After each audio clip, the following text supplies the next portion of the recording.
보서 3장 7절에서 12절입니다.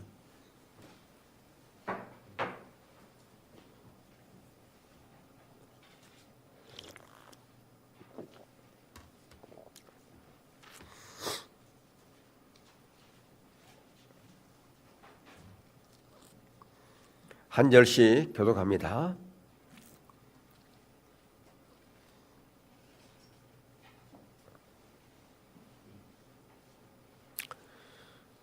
그러나 무엇이든지 내게 유익하다는 것을 내가 그리스도를 위하여 다 해로 여길 뿐더러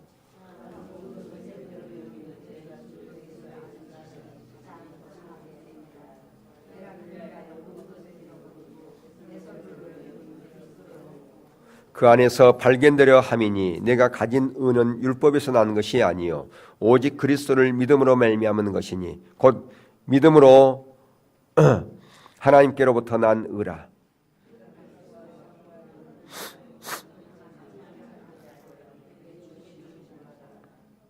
어떻게 해서든지 죽은 자 가운데서 부활에 이르러 하노니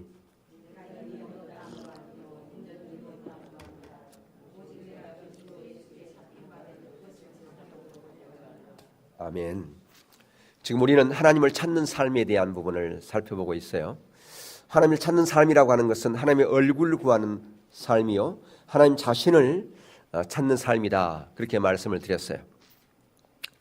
이에 다윗은 시편 27편에서 시편 27편 4절 지난번 우리가 그 말미에 살펴본 것이 있어요.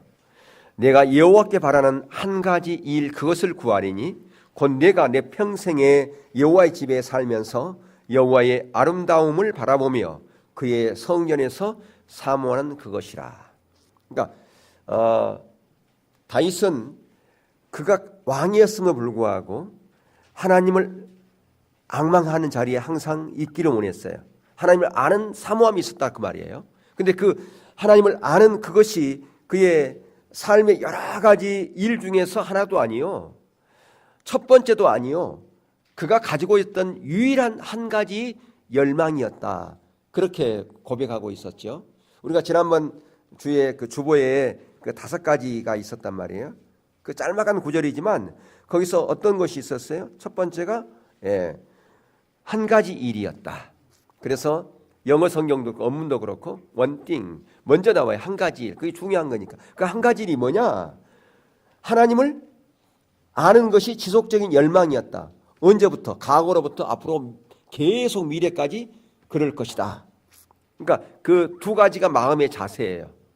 그리고 그 나머지 3가지가 있었죠. 그게 뭐였냐? 하나님의 임재 가운데 머무는 것이었다. 왜 하나님의 임재 가운데 머물기를 원했는가? 하나님의 임재 가운데 있을 때만이 하나님을 아는 것이 더 실제가 되어지고 깨달아지고 하나님이 어떤 분인가가 선명하게 비춰지기 때문에, 또한 하나님의 임재 가운데 있을 때에 그때 내가 찬양과 경배를 드릴 때도 그것이 하나님께 깊이 올라갈 뿐 아니라 또한 하나님의 임재 가운데 있을 때 시간 가는 줄도 모르고 하나님과 깊은 대화를 할 수 있었다. 그게 바로 하나님의 임재가 소중한 거죠. 그러니까 하나님이 나와 지금 함께 하고 있다고 하는 것을 아는 거예요. 어떻게 아느냐? 우리가 경배를 할 때, 예배를 드릴 때, 찬양을 이렇게 할 때 하나님의 임재가 있으면 내가 하나님께 집중이 돼요. 그리고 훨씬 더 쉬워져요. 그리고 기쁨이 있어요. 그러니까 하나님의 임재가 있는 거죠.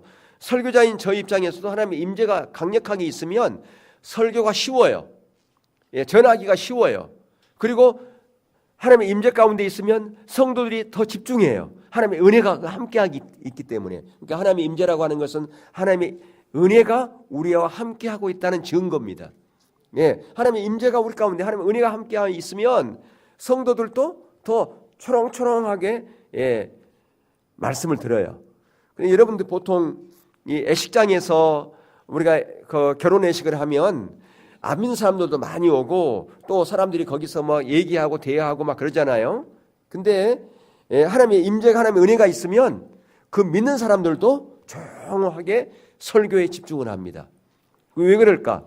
하나님의 임재가 있기 때문에 그러는 거예요. 하나님이 함께하고 있기 때문에.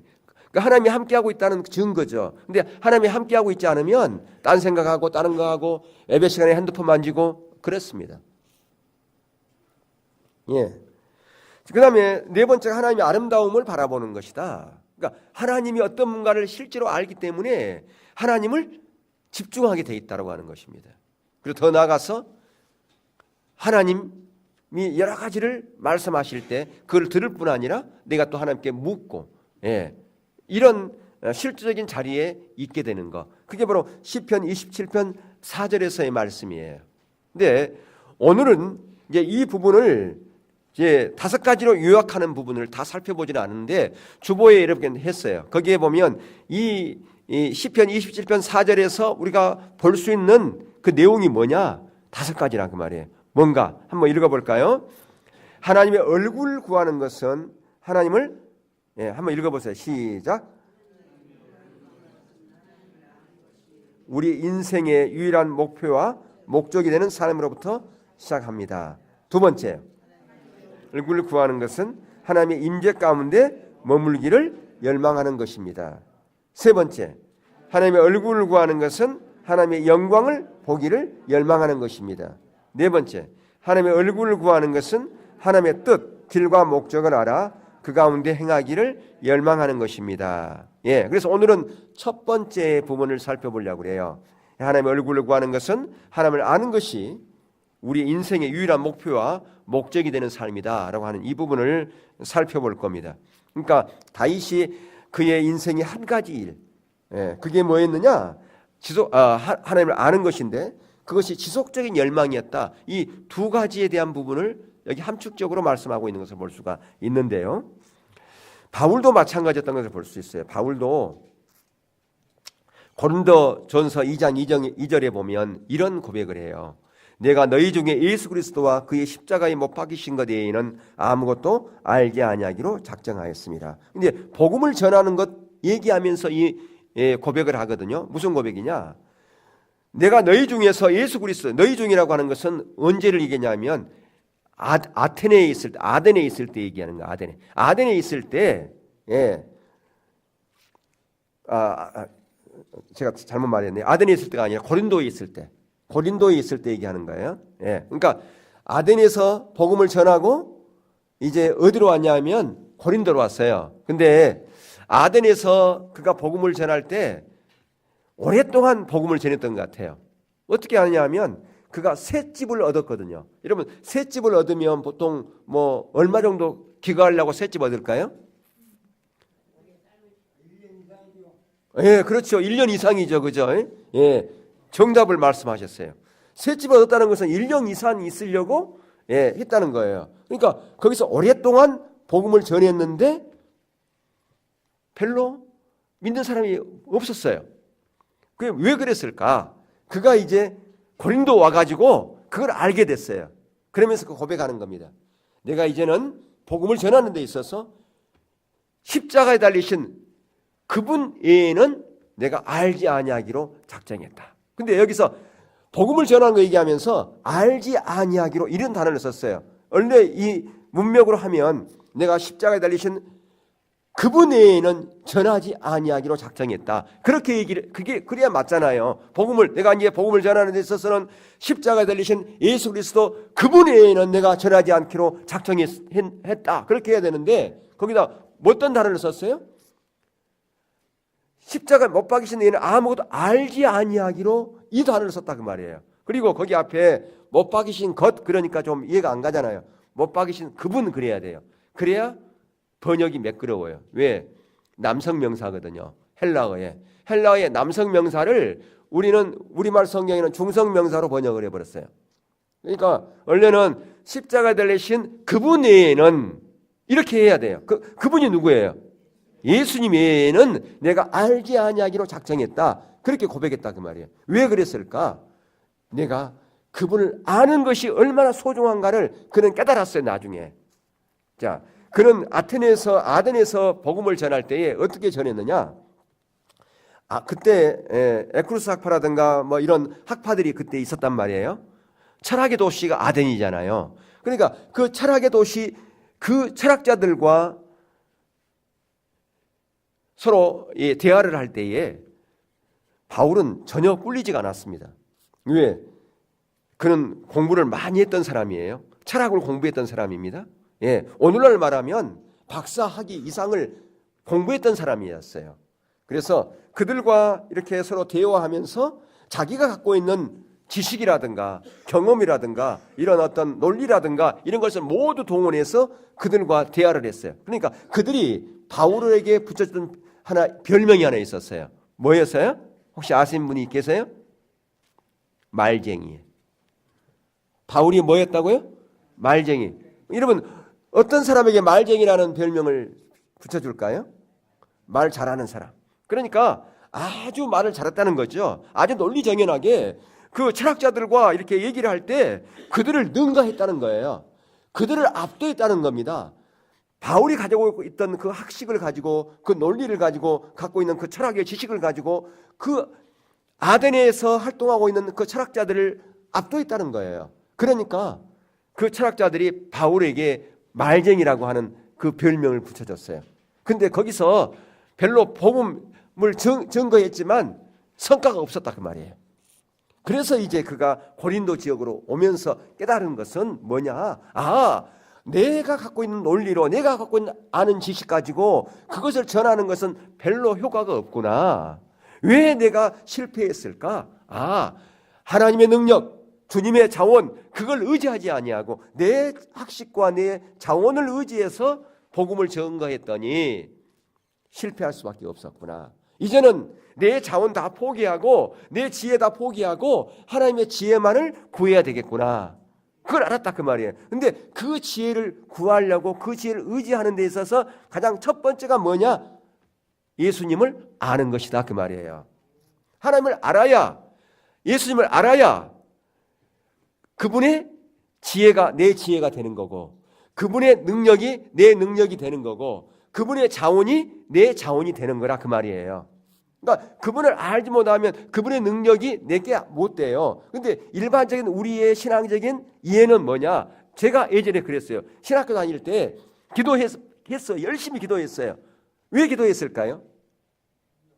능력 받기 위해서 기도한 거예요. 능력 받기 위해서. 능력. 기도 많이 하면 능력 받는. 그럼 여러분들 산에 가서 기도할 때 뭘 붙잡고 기도하라 그래요? 소나무 하나 조그만한 거. 큰 거?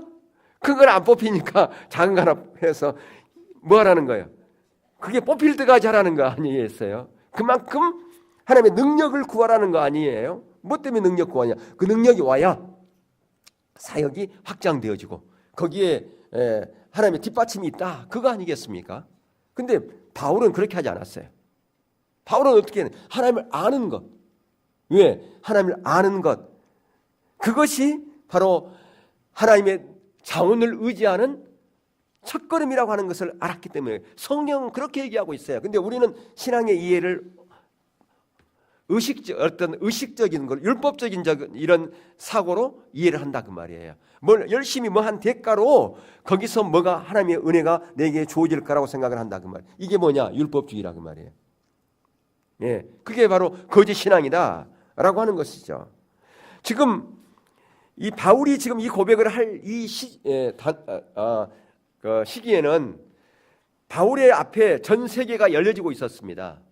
복음이 지금 세계를 향해서 그렇게 뻗어나가고 있었단 말이에요. 퍼져나가고 있었다 그 말이에요. 그런 상황 가운데 어쩌면 바울을 향해서 사람들이 많은 얘기를 했을 거예요. 사도 바울님 대단하십니다. 어떻게 그렇게 그런 역사를 이룰 수 있습니까? 가는 곳마다 복음이 증가되고 교회가 세워지고 하나님께서 함께 하시는 그런 놀라운 치유의 역사들이 있는데 참으로 대단합니다. 아마 그런 말을 들었을 것입니다. 예. 근데 바울은요, 그가 사역 말기에도 보면 그의 마음이 변하지 않았던 것을 볼 수 있어요. 뭘 보면 알 수 있느냐 하면 오늘 우리가 본문 읽었던 빌립보서 3장이 옥중서신이라고 그래요. 그 무슨 얘기입니까? 옥중서신이 뭐예요? 옥에서 썼다 그 말이에요. 왜 그가 이제 이 빌립보 감옥에서 그는 이제 마지막 최후가 끝나거든요. 그러니까 거의 이제 물론 로마로 압송해서 거기서 이제 마지막 합니다만은 이 빌립보가 거의 자기 죽음이 임박한 그 시절이었다 그 말이에요. 그의 사역이 말미였어요. 죽기 얼마 전이었어요. 근데 거기에서도 보면 뭐냐면 오늘 우리가 읽었던 것처럼 이제 내가 그리스도를 위하여 나의 과거에 유익했던 그 모든 것들을 뭘로 여긴다? 배설물로. 왜? 그것이 하나님을 아는 것을 가로막기 때문에. 하나님을 아는 것을 가로막는 것이라면 내가 과거에 내게 유익했던 것이라 할지라도 그것을 배설물로 여기겠다. 그렇게 얘기하고 있어요. 그러면서 그는 마지막까지 표대를 향해서 달려가는데 그 표대를 향해 달아가는 그 비전이 뭔가? 예수 그리스도를 아는 것이었다. 그렇게 그는 고백하고 있는 것을 볼 수 있습니다. 그러니까 바울의 인생의 그 모든 인생의 그 삶의 목표는 뭐였는가? 하나님을 아는 것이었다. 아까 다윗이 그런 것처럼 모세도 마찬가지였어요. 하나님의 사람들의 공통적인 그 모습들을 보면 그들은 유일한 소망은 하나님을 아는 것이었다 하는 것을 볼 수가 있습니다. 다시 말하면 하나님의 얼굴을 구하는 삶이었다. 하나님을 찾는 삶이었다. 그게 그들의 공통적인 특징이었다. 그렇게 말할 수가 있겠죠. 왜 그럴까? 이게 바로 우리의 영적인 우리 삶에 있어서 우리 신앙생활에 있어서 코너를 도는 전환점이기 때문에 영적인 전환점이다 그 말이에요. 인생의 전환점이다 그 말이에요. 그 인생의 전환점이 바로 이것이다. 신앙의 전환점이 바로 이거다 그 말이에요. 내가 예수를 만난 것이 내 인생의 전환점이잖아요. 그렇지 않습니까? 근데 영적인 전환점이 있어요. 진정한 신앙의 전환점이 그게 바로 뭐냐? 주님을 아는 것이다 그 말이에요. 이게 신앙의 영적인 전환점입니다. 내가 예수 그리스도를 구주로 영접한 것이 우리 인생의 하나의 전환점이라면 영적인 전환점은 하나님을 아는 것이에요. 예수님을 아는 것이에요. 그게 영적인 전환점입니다. 내가 신앙이 실제냐 아니냐라고 하는 전환점이다 그 말이에요. 이게 안 되면 내 신앙은 여전히 실제가 아닌 이론에 머무를 수밖에 없다라고 하는 것입니다. 그리고 과거에 내가 그 인생의 어떤 영적인 전환점을 내가 돌았어요. 근데 그것이 여기 보면 한 번으로 끝나는 것이 아니라 아까 다윗도 그랬잖아요. 과거로부터 한 가지 하나님을 아는 열망이 과거로부터 미래까지. 바울도 보면 마지막 그가 옥중소신에서 보는 것처럼 처음부터 마지막까지 그의 유일한 열망이었던 것을 볼 수가 있죠. 왜 그런가? 이게 돼야 하나님과 친밀함이 열리기 때문에 그렇습니다. 그러니까 이것이 하나님을 아는 것이 나의 인생의 내 신앙의 목표요 목적이 되지 않으면 하나님과 친밀함이 열리지 않습니다. 예. 물론 어떤 사람들은 여러 가지 환상도 볼 수 있어요. 놀라운 치유의 능력도 있을 수 있습니다. 아까도 제가 말씀한 것처럼 내가 그 기도할 때 예전에 오랫전에 기도할 때는 하나님의 능력 달라고 기도했다 그러지 않습니까? 그러면 하나님의 능력이 부어줄 수도 있어요. 은사가 부어줄 수도 있어요. 왜? 은사는 어떤 자에게 주기 때문에? 사모하는 자에게 주기 때문에. 은사는 믿음이 좋은 사람에게 주는 게 아니라 오늘 신앙생활 처음 한 사람도 은사가 부어질 수 있어요. 왜? 사모하면 사모하는 자들에게 주기 때문에 그렇다고 말이에요. 그러니까 우리가 어떤 사람이 은사가 강력하게 임했다. 절대 여러분들 거기에 현혹되면 안 돼요. 얼마나 믿음이 좋으면 저는 은사를 받았을까? 아니요. 믿음이 없어도 사모하면 은사는 준다니까요. 그런데 중요한 것은 하나님과 친밀한 관계 가운데 있는 이게 중요해요. 그러니까 성령님께서 우리 가운데 임하시는 것은요. 두 가지 통로예요. 우리의 속사람, 내적인 성령의 임하심이 있는가 하면 외적인 성령의 임하심이 있어요. 그러니까 성경에 보면 성령을 근심케 하지 말라고 그랬죠. 그리고 성령을 소멸하지 말라고 그랬지 않습니까? 성령을 근심케 하는 그 부분은 내적으로 성령님께서 임하시는 것을 얘기하는 거죠. 하나님과 친밀한 관계 가운데 우리의 속사람을 변화시키고 우리를 삶을 변화시키는 이게 우리 성령님께 내주하시는 성령님의 역사라 그 말이에요. 그리고 외적인 성령의 역사도 있어요. 그것은 능력이라든가 하나님의 일을 하라고 우리에게 주신 연장으로 주신 거예요. 연장. 뭐 하라고 주신 거라고요? 연장으로 줬다고 말이에요. 연장으로. 나를 드러내라고 준 게 아니라 연장으로. 그러니까 중요한 것은 예적인 성령의 능력도 필요해. 왜? 주의 일을 효과적으로 하려면 성령의 예적인 능력 필요합니다. 은사 필요합니다. 그래야 하나님의 일을 효과적으로 할 수 있죠. 밭에서 일하는 사람이 밭일을 하는데 연장 없이 일해 보세요. 무슨 밭일을 하겠습니까? 호미도 없고 삽도 없고 곡괭이도 없이 일을 내버렸어요. 얼마나 힘들겠습니까? 그런 것처럼 하나님의 나라 일을 하라고 연장으로 주신 것이 은사다 그 말이에요. 외적인 능력이다 그 말이에요. 그런데 그것이 아무리 있다 할지라도 우리의 삶은 변화되지 않습니다. 우리의 삶을 변화시킨 것은 내적인 성령의 능력을 통해서만이 우리의 속사람이 변화되어지고 우리의 삶이 변화되어진다. 예, 성화의 자리로 가는 것은 내적인 성령의 기름 부음이다라고 하는 것입니다. 그러기 위해서는 뭐냐? 하나님과 친밀함 가운데 있는 거예요. 하나님을 인격적으로 아는 것이에요. 그게 돼야 된다 그 말이죠. 그래서 중요한 것은 하나님을 아는 것이 우리의 유일한 목표와 목적이 되는 것이 우리의 신앙의 첫 걸음이요, 첫 단추요, 기본이다. 여러 번 강조한 거 아니겠습니까? 예. 어떤 성도들은 그렇게 생각을 합니다. 하나님을 믿는 거 좋은데 하나님을 아는 것이 우리의 인생의 유일한 목표요, 목적이 돼야 된다 그러면 그건 너무 지나친 것 아닌가? 너무 높은 수준의 신앙생활을 말하는 것이 아닌가? 이렇게 얘기를 합니다. 아니란 말이에요. 그것은 우리 신앙생활의 첫 걸음이에요. 첫 단추라는 그 말이에요. 그걸로부터 기독교는 시작되어진다 그 말이에요. 기독교는 뭘로부터 시작되어진다고요? 하나님과 만남으로부터 시작되어진다. 예. 우리 신앙의 영역은 행적으로는 신앙의 본질이 있고 의식이 있다고 그랬잖아요. 그죠? 본질이 있고 의식이 있어요. 이 의식은 본질을 표현하기 위해서 있는 거죠. 그리고 종적으로는 우리 신앙은 관계의 영역이 있고 무슨 영역이 있다고 그랬어요? 삶과 사역의 영역이 있다. 그래서 우리 십자가 복음 책이 2권이잖아요. 2권인데 1권은 관계의 영역에 대한 부분이에요. 하나님과 친밀한 관계. 거기서 가장 먼저 중요한 것이 하나님을 아는 것이에요. 하나님을 알아야 사랑할 수 있죠. 여러분 사랑하는 것도 마찬가지잖아요. 그죠? 사랑하는 것이 모르는 사람을 사랑할 수 있나요? 내가 어떤 사람을 사랑해서 그 사람을 위해서 내가 온 삶으로 내가 사랑한다. 내 목숨까지도 들여서 사랑할 수 있다. 오늘 만났는데 그게 가능해요? 불가능합니다. 가장 먼저 뭐가 필요하겠어요? 아는 것이 필요한 거죠. 알아야 사랑의 자리로 간다 그 말이에요.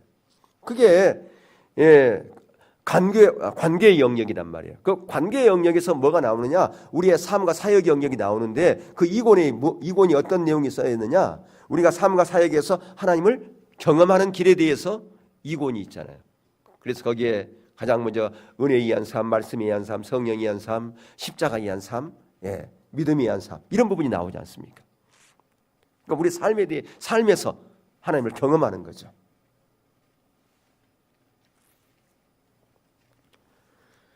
중요한 것은 우리가 인격체 대신 하나님은 인격체시니까 인격체 하나님과 진정한 관계를 형성하려면 상대방이 목적이 돼야 돼요. 하나님이 목적이 돼야 그래야 그분과의 인격적인 관계가 형성이 되는 겁니다. 하나님이 목적이 안 되는데 그분과 어떻게 인격적인 관계가 형성이 되겠어요? 사람과의 관계도 마찬가지잖아요. 내가 어떤 사람을 사랑해야 하는데 그 사람만 사랑해야지 다른 사람도 사랑하면 그 사람과 어떤 목적이 되겠어요? 그 목적이 안 되는 거죠. 그러니까 상대방이 내 삶의 유일한 목적이 될 때 그 사람만 사랑하게 된다 그 말이에요. 어떤 연인 관계에 있어요. 앞으로 결혼할 대상이 있어요. 그러면 결혼할 대상이 있으면 한 사람만이 목적이 돼야지 이 사람도 목적이 되어지고 다른 사람도 목적이 되어지면 그걸 사랑이라고 말할 수 있나요? 그거 아니라 그 말이에요. 그러니까 진정한 관계 형성이 될 수가 없어요. 만약에 그것을 안다면 만날라 그러겠습니까? 이런 배신자 어디 있어? 그러면서 뺨을 때려 가겠죠. 마찬가지로 우리가 하나님과 관계에서도 마찬가지라고 말이에요. 그분과 온전한 관계가 형성이 되려면 하나님만이 목적이 되어야 된다 그 말이에요. 근데 우리가 하나님도 목적되어지고 세상도 목적되고 돈도 목적되어지고 내 문제 해결하는 것도 세상 방법으로 해결하는 것도 목적이 된다면 그것은 하나님과 온전한 관계 형성이 되지 못한다라고 하는 것입니다. 그것은 단순히 하나님을 나의 유익을 위한 수단 삼는 것밖에 되지 않는 것이죠. 그래서 우리의 신앙은 한마디로 하나님과 친밀한 관계인데 그 관계가 되려면 하나님이 뭐 해야 된다고요? 하나님이 목적이 되어야 된다. 그 얘기입니다. 그래서 마태복음 22장 37절에 38절에 이런 말씀이 있죠. 시작. 예수께서 이르시되 내 마음을 다하고 목숨을 다하고 뜻을 다하여 주 너희 하나님을 사랑하라 하셨으니 이것이 크고 첫째 되는 계명이요. 어떤 계명이라고요? 가장 크고 첫째 된 계명이다. 성경에 있는 계명이에요. 예, 이게 첫째 된 계명이란 말이에요. 예수 믿는 사람은 이게 첫째 된 계명이다. 뭐가 첫째 된 계명이라고요? 예, 마음을 다하고 목숨을 다하고 뜻을 다하여 주 너희 하나님을 사랑하라 그 말이에요. 왜 이렇게 사랑해야 됩니까? 너무 일방적이 아닙니까? 사랑하라면. 자, 그럼 왜 이런 사랑이 가능할까? 그게 요한일서 4장 9절에서부터 10절에 나와 있어요. 한번 읽어보겠습니다. 시작. 하나님의 사랑이 우리에게 이렇게 나타나는 바 되었으니 하나님이 자기의 독생자를 세상에 보내심은 그로 말미암아 우리를 살리려 하심이라.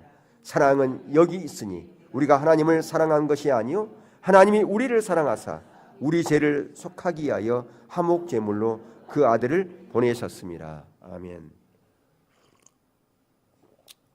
어떤 내가 정말 죽을 죄를 져가지고 사형도 당하고 또 내가 원래 큰 예를 들어서 뭐 큰 부자였고 사업도 했는데 그거 다 뺏기고 이제 죽을 그런 이제 상황에 놓였어요.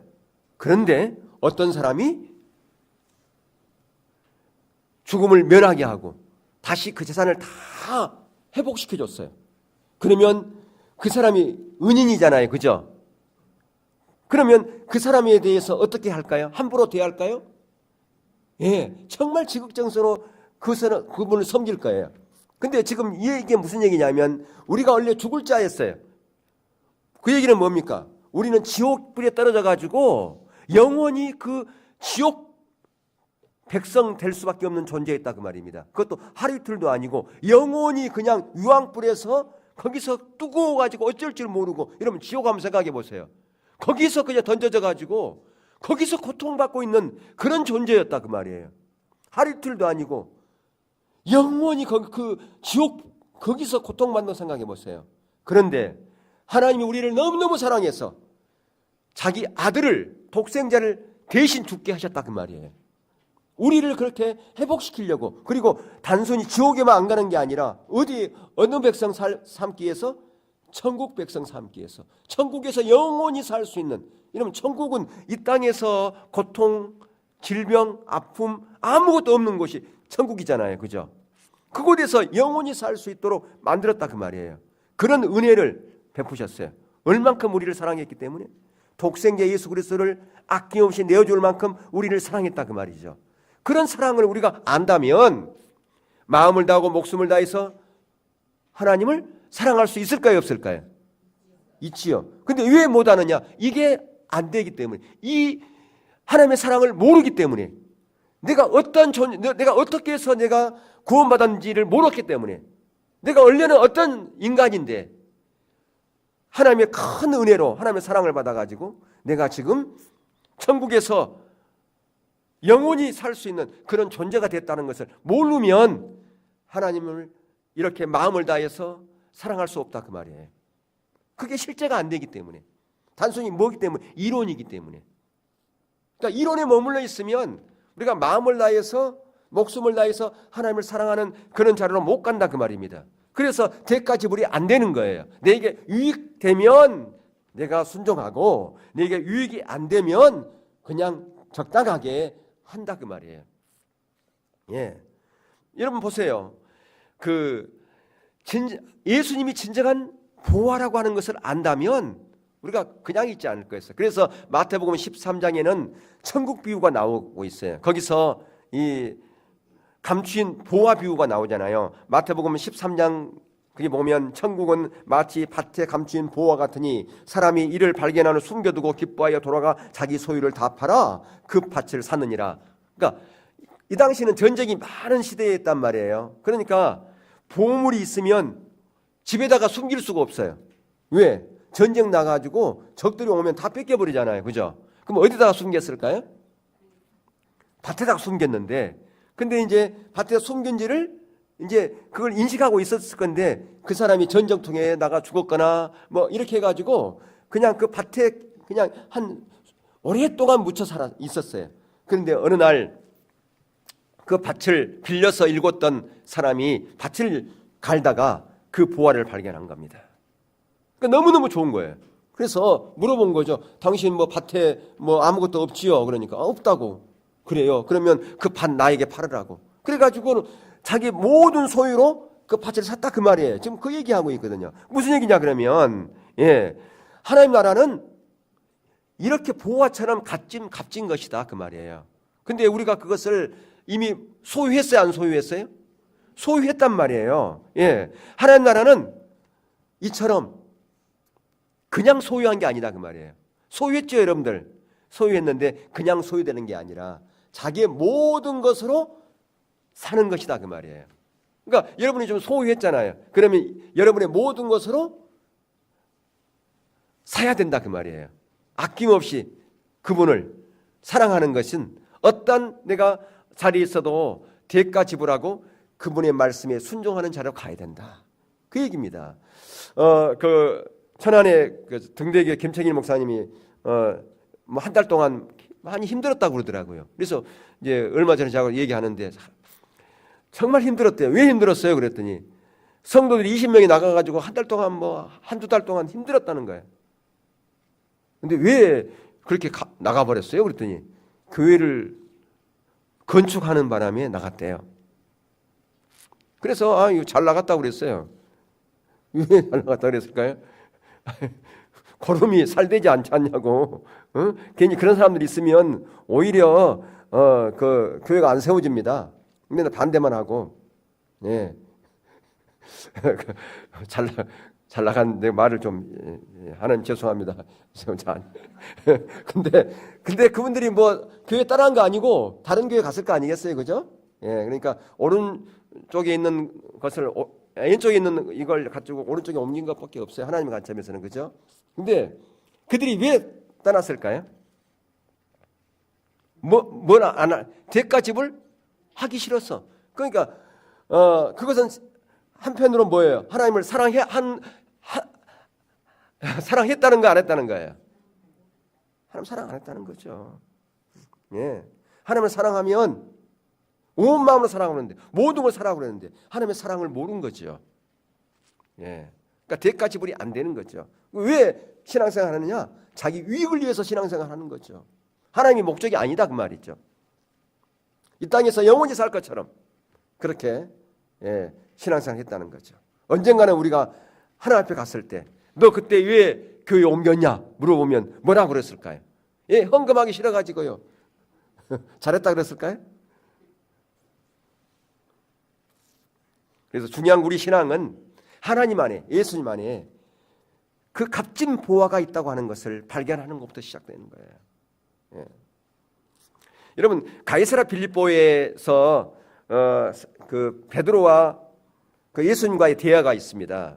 거기에 보면 이런 고백을 해요. 이 베드로가 주는 그리스도시요 살아계신 하나님의 아들입니다. 그렇게 고백을 했잖아요. 그러니까 이게 이제 어떤 배경이냐 그러면 가이사랴 빌립보 집을 가면 바로 저기 헬몬산 바로 밑에예요. 이스라엘 북쪽으로 올라가면 가이사랴 빌립보가 있는데 요단강 물이 시작되는 곳이에요. 거기서 우리 세례 베풀 때 물이 있잖아요. 거기서 떠오는 물이에요. 그 물이. 근데 그건 중요하지 않고. 근데 거기에 보면 절벽이 있어요. 절벽이 거기에 각종 우상들이 예수님 시대에 새겨져 있었어요. 그러니까 많은 사람들이 거기서 뭐 있을까요? 자기들이 섬기는 신에다가 뭐 절도 하기도 하고 뭐 제사 지내고 그랬을 거 아니겠어요? 그걸 보면서 예수님께서 제자들에게 물어봤던 것 같아요. 너희는 저 사람들은 이렇게 우상들을 향해서 제사하고 주라고 부르는데 너희들은 나를 누구라 하느냐? 그렇게 물어봤던 것 같아요. 그러니까 지금 베드로가 뭐라고 그랬어요? 주는 그리스도시요 살아계신 하나님의 아들입니다. 그런 고백을 했단 말이에요. 그러니까 예수님께서 너무너무 기뻐한 나머지 네가 그렇게 알고 아는 것은 그것은 누가 알게 했다? 하늘에 계신 아버지. 오늘날 말하면 성령님께서 알게 하셨다 그 말이에요. 그러니까 우리의 고백이 입술만의 고백이 돼서는 안 된다. 오늘날 많은 사람들은 하나님 아버지 부릅니다. 주님 부릅니다. 그리고 주님의 내가 뜻대로 살겠습니다. 그렇게 많은 사람들이 고백을 하지요. 근데 그게 어느 자리까지 가야 되느냐? 삶의 고백까지 가야 돼요. 근데 그 고백이 되려면 우리 의지로 되는 게 아니에요. 우리 지식으로 되는 게 아니에요. 누가 비춰줘야? 성령님께서 비춰줘야 그게 실제가 된다 그 말이에요. 다시 말하면 우리의 신앙에 실제로 잘 가려면 성령님께서 비춰주지 않으면 여전히 우리는 어디에 머무를 수밖에 없다? 이론의 지식적인 자리에 머무를 수밖에 없다라고 하는 것이에요. 요한복음 6장에도 보면 그렇잖아요. 요한복음 6장에도 보면 오병이의 기적을 경험했던 수많은 사람들이 이분이야말로 메시아고 이분이 정말 우리의 왕이 돼야 된다. 그러면서 예수님을 추종하고 따라다녔단 말이에요. 그런데 내 살과 내 피를 먹고 마시라 그 말씀을 예수님이 하니까 이 말씀은 너무나 우리가 어렵다 하고 가버렸단 말이죠. 그리고 또 거기서 수많은 사람이 쫓았는데 그중에서 보지 못한 사람들은 예수님을 더 이상 따르지 아니하고 때로는 그들이 예수님을 반기를 들고 예수님을 십자가에 못 박으라고 소리치는 그런 자리였어요. 그런 자리로 가버렸단 말이에요. 한때는 이분이야말로 메시아고 이분이야말로 우리 주님이고 이분이 만왕의 왕이다 그렇게 고백했던 사람들이 왜 그런 자리로 갔는가? 그것은 바로 비추심이 없었기 때문에 성령의 비추심이 없었기 때문에 실제가 되지 못했다 그 말이죠. 예수님에 따르던 그 수많은 사람들이 그렇게 한순간에 가버리는 것은요. 그들이 여전히 이론으로 예수님을 알았기 때문에 그렇다 그 말이에요. 그러니까 우리의 신앙은 이론에 머물면 안 되죠. 예찬아 좀 꺼줄래? 저거 꺼졌나 저기?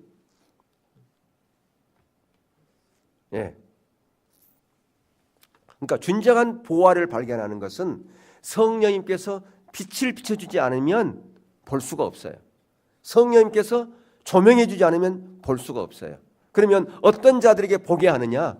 사모하는 자에게. 나의 현실을 인식하고 내가 지금 여전히 이론에 머물러 있는 그런 자리에 있다면 그냥 그걸로 만족하면 안 되고 찾아야 돼요.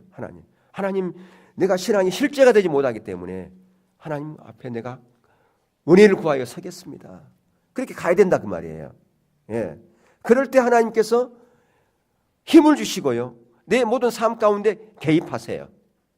제가 지난주 화요일날 선교회 그 화요 집회 설교를 하게 됐어요. 토요일날 그러니까 NWS 마치고 오는데 연락을 받았어요. 토요일날 지난 토요일날 설교하라고 받았는데 제가 그때 이제 감기도 걸렸단 말이에요. 감기도 코감기가 또 걸렸었어요. 주일날부터 좀 안 좋더라고요. 근데 이제 준비를 해서 이제 이렇게 올라가 서야 되는데 이게 전국적으로 방송이 되지 않습니까? 이게 인터넷 방송이 미국까지 가거든요. 그래서 저 미국에서 연락이 왔더라고요. 지난번에 작년에 그 NWS 저의 그 조언으로 있었던 그 미국 친구가 미국 그 젊은이가 목사님 설교 잘 들었습니다 하고 카톡으로 왔어요. 이게 전국으로 이제 반영이 되니까 이게 준비를 잘 해야 되잖아요. 근데 이제 몸도 잃고 가는데 이게 앉아요. 하나님 은혜를 구하고 앉아 있는데 하나님께서 내가 너를 여기에 세웠다.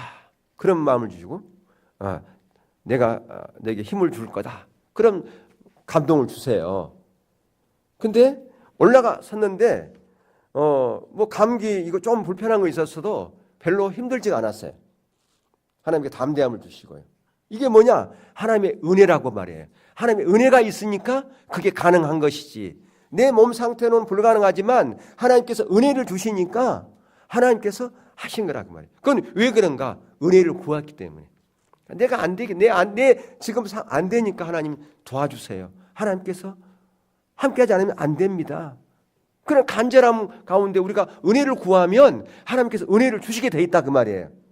아멘. 하나님은 살아계시기 때문에 우리가 은혜를 구하는 자로 가면 하나님께서 함께 하신단 말이에요.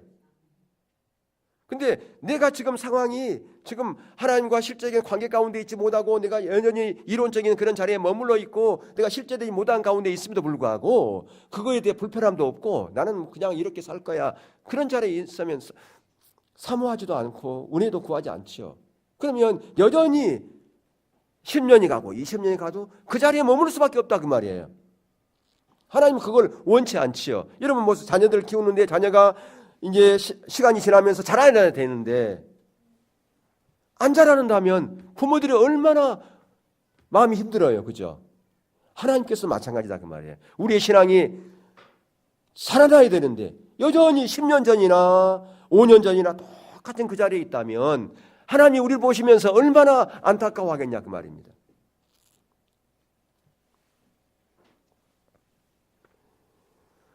근데 왜 그럴까? 그것은 사단이 계속해서 우리 가운데 보지 못하게 하고 우리 일을 방해합니다. 여러 가지 분주한 일을 만들어요. 분주한 일을 만들어요. 그래서 내가 이런 것 때문에 못하고 저런 것 때문에 못하고 핑계거리가 얼마나 많은지 몰라요. 그러니까 못하는 거예요. 자, 고린도후서 4장 3절에서 6절 한번 볼까요? 시작. 만일 우리의 복음이 가리웠으면 망하는 자들에게 가리워진 것이라. 그중에 이 세상의 신이 믿지 아니하는 자들의 마음을 혼미하게 하여 그리스도의 영광의 복음의 강체가 비치지 못하게 함이니 그리스도는 하나님의 형상이니라. 우리는 우리를 전파하는 것이 아니라 오직 그리스도 예수의 주되신 것과 또 예수를 위하여 우리가 너희 종된 것을 전파함이라. 어두운 데에 빛이 비치라 말씀하셨던 그 하나님께서 예수 그리스도의 얼굴에 있는 하나님의 영광을 아는 빛을 우리의 마음에 비추셨느니라. 아멘. 보세요. 예. 사단은 계속해서 가리웁니다. 보지 못하게 합니다. 하나님의 길로 가지 못하게 합니다. 그래서 혼미하게 해요. 그래서 진정한 보화를 보지 못하게 하고 발견하지 못하게 하고 찾지 못하게 하고 계속 방해한다 그 말이에요. 근데 여러분 기억할 것은 성령 하나님께서 하나님이 사단보다 더 강하신 분이잖아요. 그죠? 그렇지 않습니까? 예. 그것을 돌파해야 돼요. 근데 우리에게는 또 자유의지가 있어요. 예. 우리를 로봇으로 만들지 않았다 그 말이에요. 내가 의지를 발동해서 한 걸음을 내딛는 것이 중요합니다. 하나님 제가 부족합니다. 처음에 내가 잘 안 되지만 하나님 도와주세요 하면서 은혜를 구하며 서면 하나님께서 일하신다 그 말이죠. 아멘. 내가 또 부족하면 다른 사람에게 또 기도도 부탁하세요. 이번에 제가 선교회 할 때 여러 우리 권사님들이 그 시간에 기도하고 했어요. 그러니까 하나님께서 그렇게 하셨다 그 말이에요. 그게 능력이죠. 그게 기도의 능력이다 그 말입니다. 그러니까 기도하면 돼요. 하나님을 찾으면 됩니다. 근데 어떤 일도 안 일어나는 것은 하나님을 안 찾기 때문에 그래요. 기도 안 하기 때문에. 기도 안 하는데 무슨 일이 일어나겠습니까? 하나님을 찾고 기도할 때 하나님의 일은 일어난다. 아멘. 예, 그걸 믿으시기를 주님의 이름으로 축복합니다. 그런 중요한 것은 우리의 구원은 몇 가지 그냥 이론 몇 가지 아는 것, 성경적 지식 동의하는 것 그것이 아니라 그 말이에요. 실제라 그 말이에요. 우리 신앙은. 예.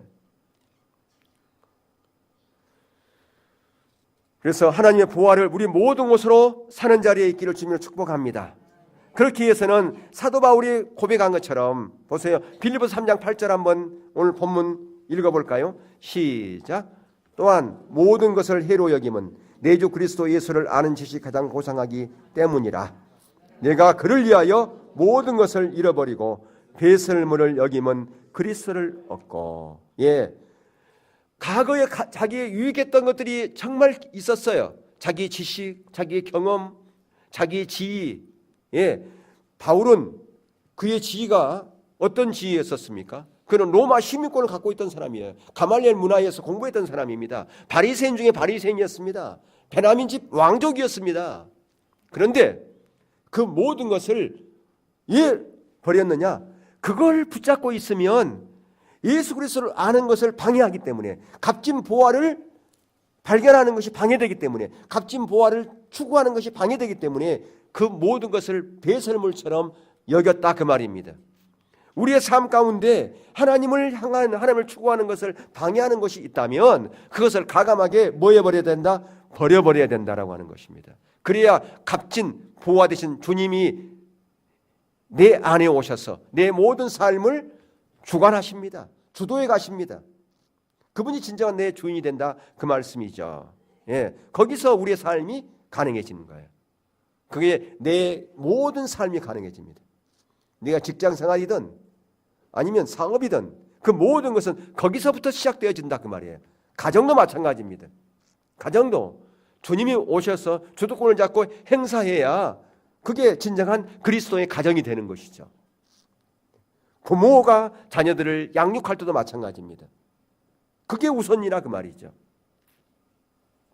이게 우리가 그 전환대전, 그러니까 그것이 바로 뭐냐? 하나님을 찾는 것으로부터 그것이 시작되어진다 그 말이에요. 아멘. 그래서 하나님의 얼굴을 구하는 것 우리가 좀 살펴보고 있습니다. 하나님을 찾는 것. 예. 한 가지만 더 살펴보고 마칠 것인데요. 여러분 주보에 보면 이렇게 하나님의 친밀한 교제와 하나님의 행하심을 온 사람 동참하는 거, 예, 이게 있죠. 예, 거기 보면 아까 제가 설명했습니다마는 우리 신앙의 영역은 그 종적으로 두 가지 영역, 관계의 영역과 삶과 사역의 영역이 있다고 그랬어요. 그 1번이 예, 관계의 영역을 말하는 거예요. 친밀함. 예, 하나님께서 주도권을 잡고 앞서 가셔야 항상. 하나님은 지금도 일하고 계십니다. 아멘. 어디서 일하고 계실까요? 여러분 주위에서 일하고 계십니다. 어디서 일하고 계신다고요? 여러분 주위에서 일하고 계세요. 그런데 여러분 주위에서 일하고 계신 것을 어떻게 아느냐? 하나님과 친밀한 교제 가운데 없으면 모르는 거예요. 영적인 분별력이 없으면 몰라요. 영적인 분별력. 영적인 분별력은 아모스 7장 7절에 보면 하나님의 다림줄을 띄우고 있어요. 하나님께서. 그러면서 하나님의 그 다림줄에 하나님의 백성들, 이스라엘 백성들이 세워지지 않으면 8절에서 심판하시겠다 그렇게 말씀했단 말이에요. 다시 말하면 하나님의 기준을 백성들에게 대고 있어요. 하나님의 기준이 어디 있어요? 이 성경. 이 성경이 하나님의 기준입니다. 그래서 성경 캐논이라 그렇게 얘기를 해요. 헬라어로. 자라 그 말이에요. 잣대. 우리 인생의 잣대라 그 말이죠. 그걸 됐을 때 그 기준에 합하지 않으면 하나님이 심판하시겠다 그렇게 말씀했단 말이죠. 근데 그 영적인 분별력이라고 하는 것은 이 하나님의 기준, 하나님의 다림줄을 하나님의 관점에서 볼 수 있는 영적인 능력을 말하는 거예요. 누구의 관점에서요? 하나님의 관점에서. 근데 하나님의 관점을 볼 수 있는 것은 누구의 능력으로만 가능하느냐? 성령의 능력 아니고서는 볼 수가 없어요. 근데 그 능력이 주어지려면 가장 먼저 뭐냐? 하나님과 친밀한 교제, 신앙의 본질 가운데 있지 않으면, 다시 말하면 하나님 중심적인 삶 가운데 있지 않으면 절대로 영적인 분별력은 우리 가운데 주어지지 않습니다. 그래서 가장 중요한 것은 이 신앙의 본질, 하나님을 인격적으로 아는 것, 예, 사랑하는 것, 이게 친밀한 교제잖아요. 이게 중요해요. 그래야 하나님께서 주도권을 잡고 우리 인생에서 앞서가실 때 그걸 보는 거예요. 아, 하나님께서 내 인생에 이렇게 내 삶을 주도해 가는구나. 그걸 본 거라 그 말이에요. 그럴 때 두 번째, 삶과 사역의 영역에서 뭐냐? 내 삶을 조종해서 온 삶으로 동참하는 것. 그게 이제 두 번째 영역이에요. 그게 전적인 순종과 온전한 신뢰가 있어야 그게 가능하죠. 그렇게 가면 어떤 결과가 있느냐? 그렇게 순종해 가면 하나님께서 앞서서 하나님의 능력으로 하나님께서 일하신다. 어떻게 하나님이 일하시는가? 우리가 일하는데 하나님께서 지혜 주신단 말이에요. 하나님께서 붙일 만한 사람들을 붙여주시고, 때로는 하나님께서 여러 가지 일을 통해서, 내가 정말 이해가 안 되는 여러 가지 일을 통해서 하나님께서 그 일들을 이루셔요.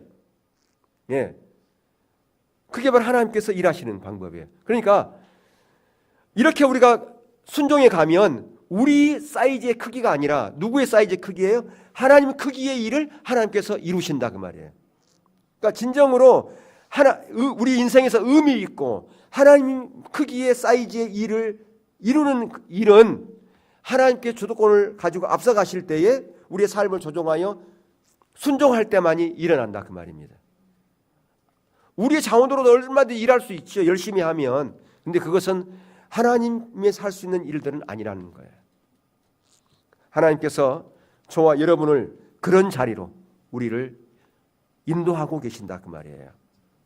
지금도 그 자리에 있기를 원하시는 거예요. 왜? 저와 여러분이 하나님의 자녀이기 때문에. 여러분 그렇잖아요. 부모가 아주 재벌 총수예요. 큰 기업을 가지고 있어요. 그러면 그 기업을 누구에게 물려주기를 원할까요? 자녀들에게. 근데 자녀가 전혀 못 봐. 지금 이 사업이 어떻게 이루어지고 어떻게 지금 비전을 가지고 그 아버지가 일하는지를 전혀 관심도 없어. 그러면 안 되잖아요. 그걸 봐야지. 그래야 그래 잘한다. 그래 잘 보는구나. 그게 맞아. 그러면 이렇게 하면 돼. 계속 알려줄 거 아니겠어요? 그러면서 그 유업을 그 자녀에게 물려주고 싶은 게 아버지라 그 말이에요. 하나님 아버지도 똑같은다 그 말이에요. 하나님의 놀라운 그 유업을 저와 여러분에게 물려주고 싶은 거예요. 주고 싶은 거예요. 근데 그것을 못 봐. 동참도 하지 않아. 나 몰라라 그래. 그런데 어떻게 하나님의 역사가 일어나겠냐 그 말이죠. 지금도 하나님께서는 저와 여러분의 삶 가운데 그 하나님의 은혜와 생명이 부어져서 하나님의 유업이 실현되어지기를 원하고 계신다라고 말입니다. 저와 여러분들이 이제는 우리가 하나님을 찾음으로 말미암아 이런 하나님의 놀라운 유업이 우리의 삶의 실제가 되는 그런 자리로 갈 수 있기를 주의 이름으로 축원합니다. 그러기 위해서는 가장 먼저 하나님의 인격적인 만남을 위해 찾아요. 하나님 내가 아직 주님과 인격적인 만남이 안 되는데 주님 그것이 실제가 되게 해주세요라고 여러분 구하세요. 은혜를 구하세요. 은혜를 구하면 하나님께서 은혜 주신다 안 주신다? 주신단 말이에요. 그렇게 여러분들이 결단하여 하나님을 찾는 자리에 갈 수 있기를 주의 이름으로 축원합니다. 경배하겠습니다.